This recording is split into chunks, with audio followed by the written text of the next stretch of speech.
Good afternoon everyone. મારો અવાજ સંભળાય છે બધાને?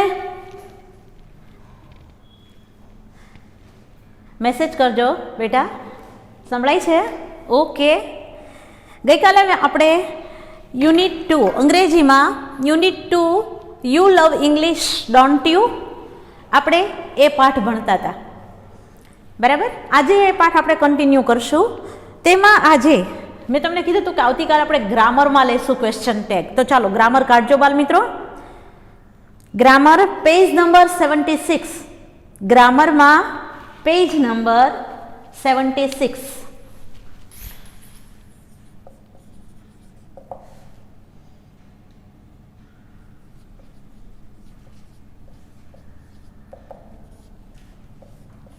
Page number 76, question tag.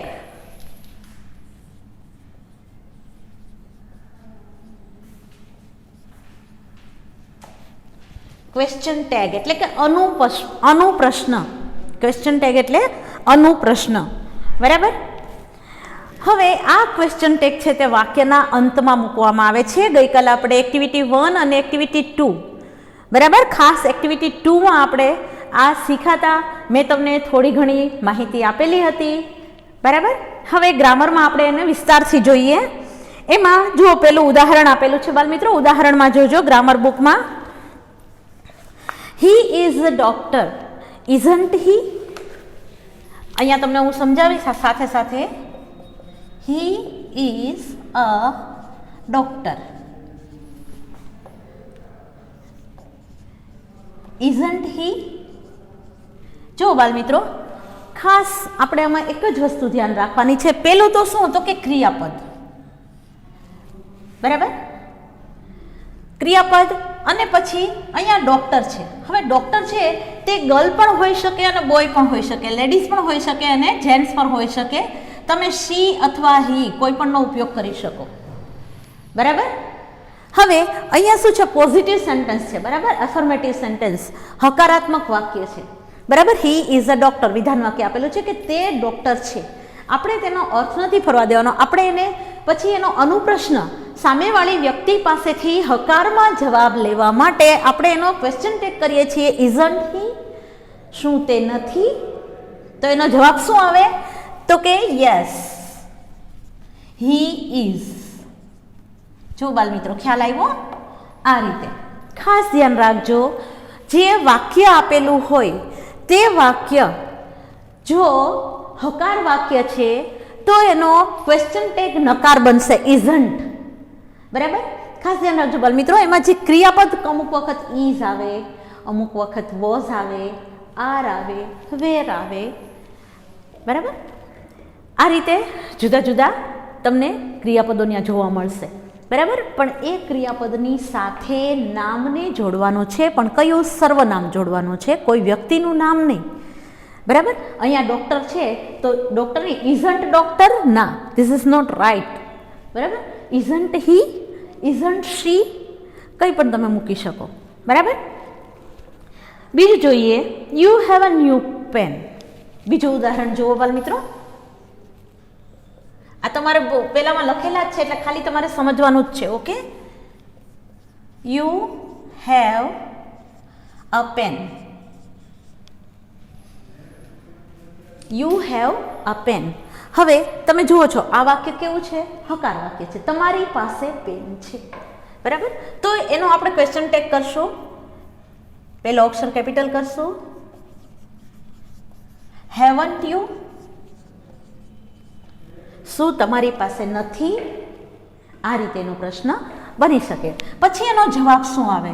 તો કે જવાબમાં yes I have, yes I have. જો યુથી પ્રશ્ન પૂછ્યો છે એટલે યુથી પ્રશ્ન કોને પૂછાણો છે? આપણને પૂછાણો છે, એટલે આપણે આઈ હેવ પણ લખી શકીએ. તમે યુનો યુ રાખો, યસ યુ હેવ એ લખો તો પણ ચાલશે, બરાબર. મોટા ભાગે તમારે યસ આઈ હેવ કે યસ વી હેવ તમે લખશો તો પણ ચાલશે, ઓકે. ઉપરોક્ત વાક્યમાં આવતા ઇઝન્ટ હી અને હેવન્ટ યુ, આ બંનેમાં ક્વેશ્ચન ટેગ છે અને આ ક્વેશ્ચન ટેગ વાક્યના અંતે મૂકવામાં આવે છે. તમે જોયું ને ક્યાં મૂકવામાં આવ્યું? તો કે વાક્યના અંતે. અને પછી શું જવાબ થાય? સામેવાળી વ્યક્તિનો રિસ્પોન્સ લેવાનો છે. બરાબર, સામેવાળી વ્યક્તિ જે કોઈ છે તેનો આપણે રિસ્પોન્સ લઈએ છીએ એટલે જવાબ આપે છે yes he is, yes I have, yes you have, yes we have, કોઈ પણ તમે લખી શકો, ખોટું નહીં પડે. બરાબર. હવે ખરું ને, એમને, બરાબર ને, આવા બધા શબ્દો આપણે ગુજરાતીમાં બોલતા હોઈએ છીએ, એવી રીતે અહીંયા અંગ્રેજીમાં પણ ક્વેશ્ચન ટેગ તરીકે, અનુપ્રશ્ન તરીકે એને મૂકવામાં આવે છે. બરાબર. હવે આપેલ વાક્ય જુઓ, નીચે તમને નોંધ આપી છે, બરાબર ધ્યાન આપો. વ્હાઇટમાં, બરાબર, પિંકની નીચે જુઓ વ્હાઇટમાં લખેલું છે. બરાબર. આપેલ વાક્ય હકાર હોય તો ક્વેશ્ચન ટેગ કેવું બને છે? તો કે નકાર બને છે. જુઓ અહીંયા જોયું તમે, આ ક્વેશ્ચન ટેગ કેવું બન્યું? નકાર બન્યું. બરાબર. અને જો તે નકાર હોય, બરાબર, અહીંયા તમને હું પૂછું, એક ઉદાહરણ તમને લખીને આપું છું. He is not a doctor, sorry nurse આપણે લખીએ. હા, હી ઇઝ નોટ અ, શી લખશું આપણે અહીંયા, સોરી બાલમિત્રો, she is not a nurse. તો શું લખશું? Is she, is she. જુઓ અહીંયા શું બન્યું? તો કે ક્વેશ્ચન ટેગ હકાર બન્યો. કેવો બન્યો? હકાર બન્યો. ક્વેશ્ચન ટેગ કેવો બન્યો? હકાર. આવડો આ હકાર છે, બરાબર, આ હકાર છે, તો અહીંયા ક્વેશ્ચન ટેગ કેવો બન્યો? નકાર બન્યો. અને આ વાક્ય છે તે કેવું છે? નકાર છે. તો ક્વેશ્ચન ટેગ કેવો બન્યો? હકાર. અને એનો જવાબ કેવો આવશે? તો કે આને લગતો જવાબ આવશે. બરાબર. નો શી ઇઝન્ટ. અહીંયા શું આવશે? નો શી ઇઝન્ટ. આ રીતે ખ્યાલ આવ્યો બાલ મિત્રો? તમારે ખાલી આ જ સમજવાનું છે. ખાસ તો તમારે એમાં ક્રિયાપદનો કયો ઉપયોગ થયો છે એ જોવાનું છે. બરાબર. અને નામ કયું છે એ નામના અનુરૂપ આપણે સર્વનામ મૂકી, અને હકાર વાક્ય હોય તો નકાર ક્વેશ્ચન ટેગ મૂકવાનો છે, નકાર વાક્ય હોય તો હકાર ક્વેશ્ચન ટેગ મૂકવાનો છે. બરાબર. અહીંયા તમને જો બોક્સમાં આપેલું છે, વિધાન વાક્ય નકાર હોય તો સહાયકારક ક્રિયાપદ વત્તા સર્વનામ. હંમેશા ક્રિયાપદની સાથે સર્વનામ જ આવશે. તમે કહેશો સર્વનામ એટલે શું? તો કે આ સર્વનામ કહેવાય. નામની બદલે વપરાતું હોય ને એ બધા શું કહેવાય? સર્વનામ કહેવાય. હા, તમને મેં સમજાવી દીધું છે. 8મા ધોરણમાં છો, આપણે 6ઠ્ઠા ધોરણથી અને 5મા ધોરણથી પણ સમજતા આવ્યા છીએ. બરાબર. અને 7મામાં પણ. એટલે તમને અત્યારે મારે બહુ ન કહેવું પડે, તમને ખ્યાલ આવી ગયો. બરાબર. નામની બદલે વપરાતો શબ્દ છે એ સર્વનામ. ક્રિયાપદ તો કયું? તો કે ક્રિયાપદ આ ક્રિયાપદ છે. બરાબર. ટુ બીનું રૂપ છે તે. અને એની સાથે કયું આવશે? આ નામ છે. નર્સ શું છે? તો કે જાતિવાચક નામ છે. તો એ જાતિવાચક નામની બદલે આપણે શું મૂકવાનું છે? ત્યાં સર્વનામ મૂકવાનું છે. બરાબર. ચલો. અને જો વિધાન વાક્ય હકાર હોય તો સહાયકારક ક્રિયાપદ વત્તા નોટ અને સર્વનામ. સહાયકારક ક્રિયાપદ વત્તા નોટ અને સર્વનામ. જોયું ને તમે? બરાબર. સહાયકારક ક્રિયાપદ કયું છે? તો કે હેવ છે અહીંયા. બરાબર. અને પછી આપણે શોર્ટ ફોર્મમાં લખેલું છે. હેવ નોટ યુ એવું ન લખાય. બરાબર. ક્વેશ્ચન ટેગમાં હેવ નોટ યુ એ ન લખાય. હેવન્ટ યુ આમ જ બોલાય છે. બરાબર. ઉદાહરણ નીચે આપેલા છે તે જુઓ. We are in the drawing room. Aren't we? આપણે દિવાનખંડમાં છીએ. ખરું ને? અથવા તો શું નથી? આ રીતે પણ આપણે એનો જવાબ આપી શકીએ. બરાબર. Ramesh drinks tea. Doesn't he? Ramesh drinks tea. Doesn't he? તમે કહેશો કે રમેશ ડ્રિંક્સ ટી. બરાબર. તો ડઝ ક્યાંથી આવ્યું? જે બરાબર કાળ ભણેલા છે એને જલ્દી સમજાઈ જશે. Ramesh drinks T. બરાબર. હવે તમે જુઓ છો કે અહીંયા શું છે? ડ્રિંક્સ છે. જોયું તમે? સાદા વર્તમાન કાળમાં ક્રિયાપદને એક વચનને લાગતું એસ છે. બરાબર. એટલે અહીંયા ડ્રિંક્સ થાય છે. ડ્રિંક્સ એટલે અહીંયા શું થાય? ડઝ ડ્રિંક થાય.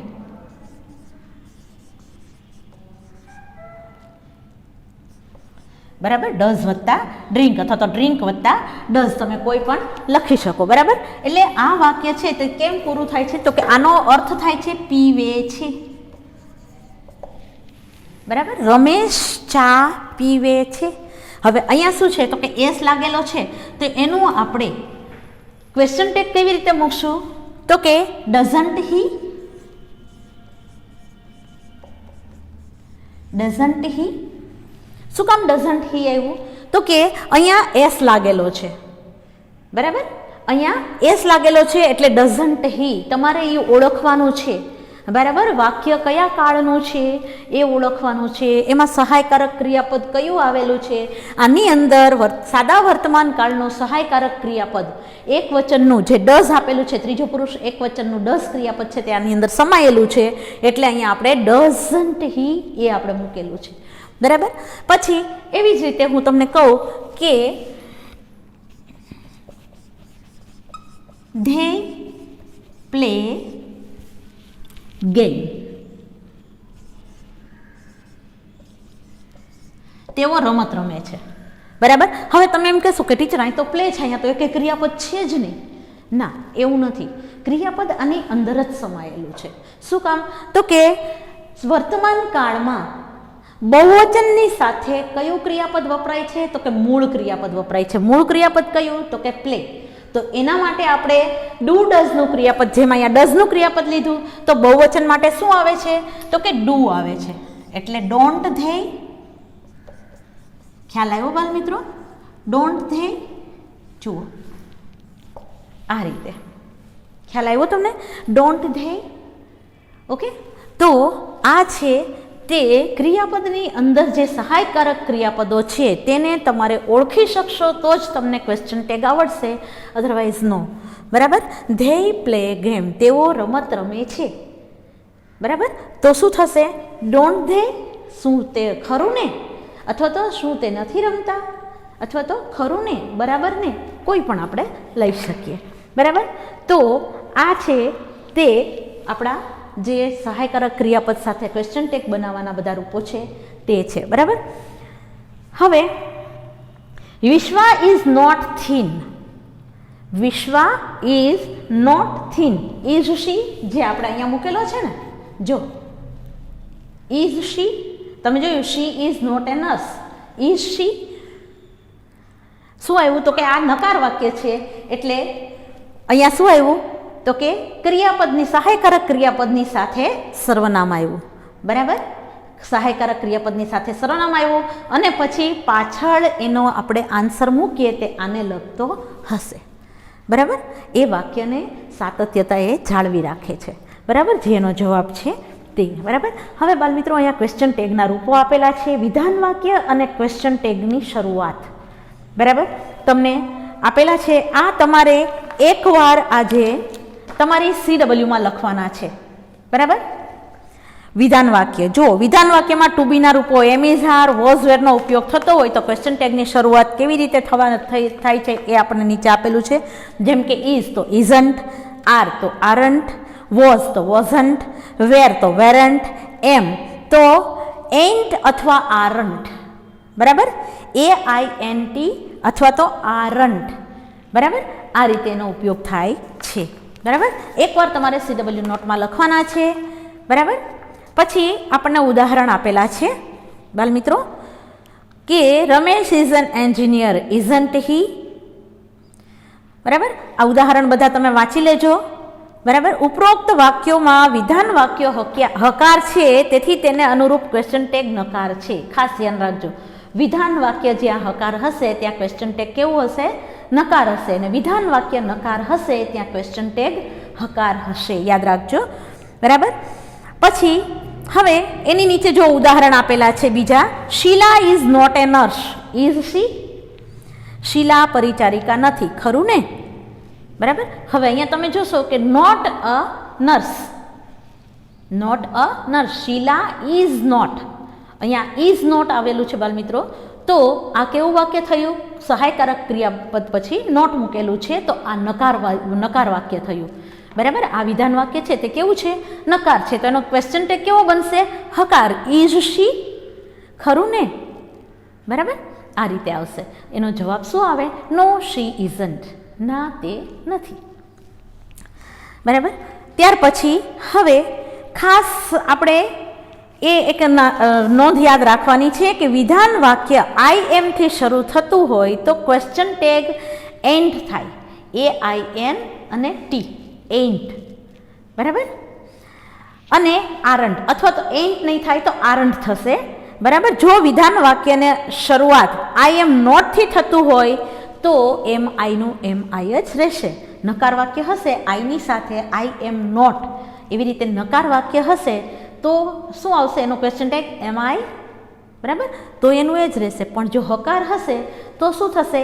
એન્ટ, આરન્ટ, બરાબર, આ રીતે થશે, બરાબર. એન્ટ આઈ, આરન્ટ આઈ, એવી રીતે એનો ઉપયોગ થશે, બરાબર.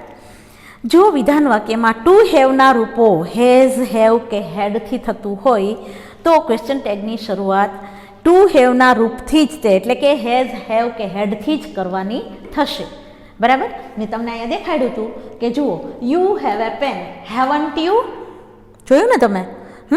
હેવથી શરૂઆત થઈ, બરાબર.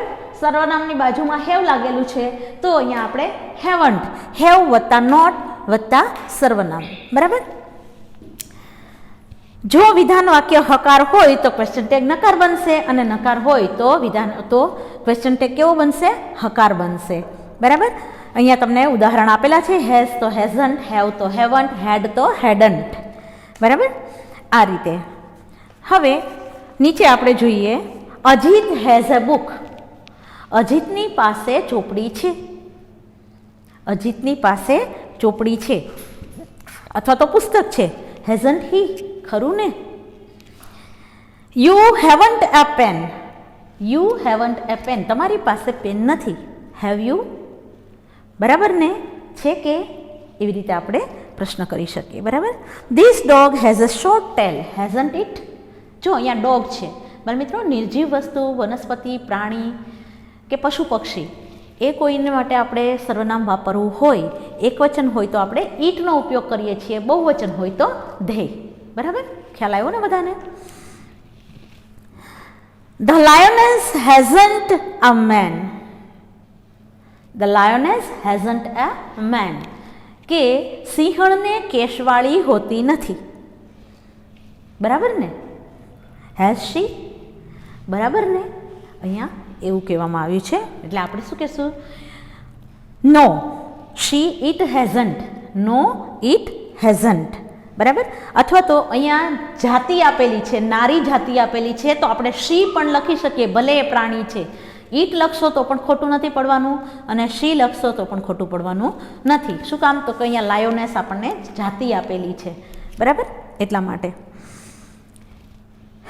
Vijaya hadn't money. Had she? Vijaya પાસે પૈસા નહોતા, ખરું ને? બરાબર ને? હતા કે? આવી રીતે આપણે પ્રશ્ન એના મૂકી શકીએ. એના માટે આપણે શું મૂકીએ છીએ? હેડ શી, બરાબર. ક્વેશ્ચન ટેગ શું મૂક્યું આપણે? હેડ શી, બરાબર. હવે જો વિધાન વાક્ય સાદા વર્તમાન કાળમાં, સાદા ભૂતકાળમાં કે સાદા ભવિષ્યકાળમાં હોય તો ક્વેશ્ચન ટેગ લગાડતી વખતે કાળ મુજબ સહાયકારક ક્રિયાપદ નીચે મુજબ કરવાના છે. મેં તમને આ કરતી વખતે મેં સમજાવ્યું ને તમને, એ જ છે, બરાબર. જેમ કે જો સાદો વર્તમાન કાળ હોય, જો તમારો 77 પેજ નંબર 77 77 પેજ નંબર એ જુઓ. સાદો વર્તમાન કાળ હોય તો ડુ, ડઝ ઓર ડોન્ટ કે ડઝન્ટ, બરાબર. આ રીતે તમારે જોવાનું છે. સાદો ભૂતકાળ હોય તો ડીડ ઓર ડીડન્ટ. સાદો ભૂતકાળ હોય તો ડીડ ઓર ડીડન્ટ. અને સાદો ભવિષ્યકાળ હોય તો કે વિલ, શેલ ઓર વોન્ટ કે શાન્ટ. વિલ, શેલ, બરાબર. વિલ અથવા તો શેલ અને વોન્ટ અથવા તો શાન્ટ કોઈ પણ આપણે મૂકી શકીએ, બરાબર. WON અને ટી આપણે મૂકેલું હોય તો વોન્ટ, બરાબર. પણ આનો અર્થ શું થશે? વિલ નોટ, બરાબર. એનું ફૂલ ફોર્મ થાય છે વિલ નોટ. અને શાન્ટ એટલે કે SHALLNOT, શેલ નોટ, બરાબર. આ રીતે થશે. હવે બાલમિત્રો, આ જે 3 બોક્સ આપેલા છે, બરાબર, ઉપરની નોંધ, ઉપરની આ નોંધ અને આ બોક્સ ટીક કરી નાખો અત્યારે ને અત્યારે. આ તમારે લખવાનું છે, બરાબર. પેજ નંબર 76 પરનું એક બોક્સ, બરાબર. જોઈ લેજો બરાબર. 76 પરનું આ બોક્સ, બરાબર, ક્વેશ્ચન ટેગના રૂપો ઉપર હેડિંગ મારજો અને આ નોંધ લખજો. પછી આ નીચે બોક્સમાં જે છે તમારે બોક્સ બનાવવાની જરૂર નથી, તમે બાજુમાં લખશો તો પણ ચાલશે. પછી છે 77 ઉપર જુઓ સૂચના જોઈ, આ સૂચના લખવાની છે, પછી આ બોક્સ લખવાનું છે, બરાબર. પેજ નંબર 77 બોક્સ ઉપરથી અહીંયા હેઝ, હેવ, હેડના રૂપો લખવાના છે ક્વેશ્ચન ટેગના, બરાબર. અને પેજ નંબર 77 પર નીચે જુઓ, બરાબર. નીચે પણ છે તે કયું છે તો કે સાદો વર્તમાનકાળ, ભૂતકાળ અને ભવિષ્યકાળ માટેના જે સહાયકારક ક્રિયાપદ વાપરવામાં આવે છે તે કેવી રીતે વાપરવા તેનું આપણને કોષ્ટક આપેલું છે. આ તમારે એક વાર તમારી CW નોટમાં, જેમાં આપણે સ્પેલિંગ લખીએ છીએ, એક જ નોટ છે આપણી પાસે, બીજી નથી અંગ્રેજીની નોટ, બરાબર, એમાં જ તમારે લખવાના છે. ઓકે, ત્યાર પછી આપણે જોઈએ ઉદાહરણ આપેલા છે આપણને.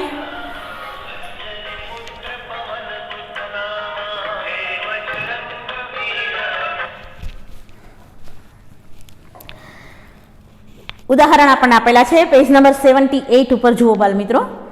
પેજ નંબર 78 ત્યાં આપણને ઉદાહરણ આપેલા છે.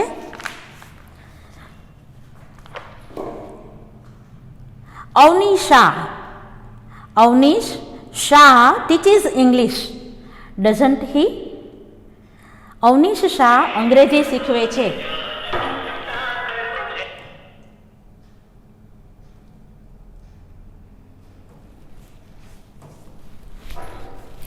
Avnish Shah teaches English.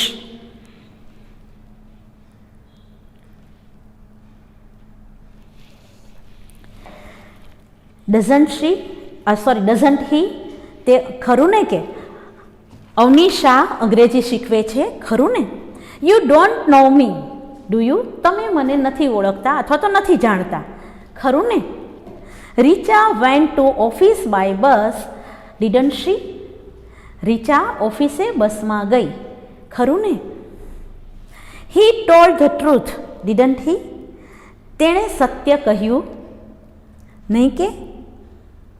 જો બાલ મિત્રો, જે didn't he, didn't she, do you, doesn't he, આ બધા છે એ ક્વેશ્ચન ટેગ છે, બરાબર ધ્યાનમાં રાખજો. હા, they will come tomorrow, won't they? જો આગળનું કયું છે વિધાન વાક્ય છે, they will come tomorrow, તેઓ આવતીકાલે આવશે, ખરું ને? વિશાલ shall not buy a new house, Vishal shall not buy a new house, વિશાલ કદાચ નવું ઘર ખરીદશે નહીં, shall he, ખરું ને? આ રીતે અહીંયા આપણે પ્રશ્ન વાક્ય મૂકેલા છે. ચલો બાલ મિત્રો, હવે સ્વાધ્યાય છે તે હું તમને નેક્સ્ટ લેક્ચરમાં કરાવી દઈશ, બરાબર. કોઈને કાંઈ પ્રશ્ન હોય તો મને કહેશો, બરાબર. અને હા, ગઈકાલે મેં તમને પાઠ્યપુસ્તકમાં પેજ નંબર 16 પર મેં તમને કીધું હતું કે તમે આ જાતે કરજો, બરાબર. નાવ એક્ટિવિટી 4B સોરી ના, પેજ નંબર 15 એક્ટિવિટી 3B તમને મેં કીધું હતું વિવેક એન્ડ વિભા. ઉપરના જે તમને કોષ્ટક આપેલું છે એના મુજબ તમારે નીચે વાક્ય બનાવવાના છે, બરાબર. તમે શું કહી શકશો? Vivek and Vibha are dancing, aren't they? yes they are. Vivek અને વિભા ડાન્સ કરી રહ્યા છે, ખરું ને? હા, તેઓ કરે છે, બરાબર. Pankaj is not dancing, Pankaj is not dancing, Pankaj dance કરી રહ્યો નથી. isn't he? yes is he? તો તમે શું લખશો? yes he is અથવા તો no he isn't. જો તમે નકાર વાક્ય બનાવો તો એના માટે આપણે શું કરવાનું? હકાર આપણે ક્વેશ્ચન ટેગ બનાવવાનો અને નકારમાં જવાબ લખવાનો. જેમ અહીંયા આપેલું છે Vijay and Vibha like singing, don't they? Vijay અને વિભાને સંગીત ગમે છે, બરાબર, અથવા તો ગાવું ગમે છે, ખરું ને? યસ ધે ડુ, હા તેઓને ગમે છે. Pankaj does not like singing, does he? પંકજને ગાવું ગમતું નથી, ખરું ને? Does he? ખરું ને? No he doesn't. ના, તેને નથી ગમતું. You like singing don't you? Yes I like. તમને ગાવું ગમે છે. ખરું ને? હા, ગમે છે. બરાબર? આ રીતે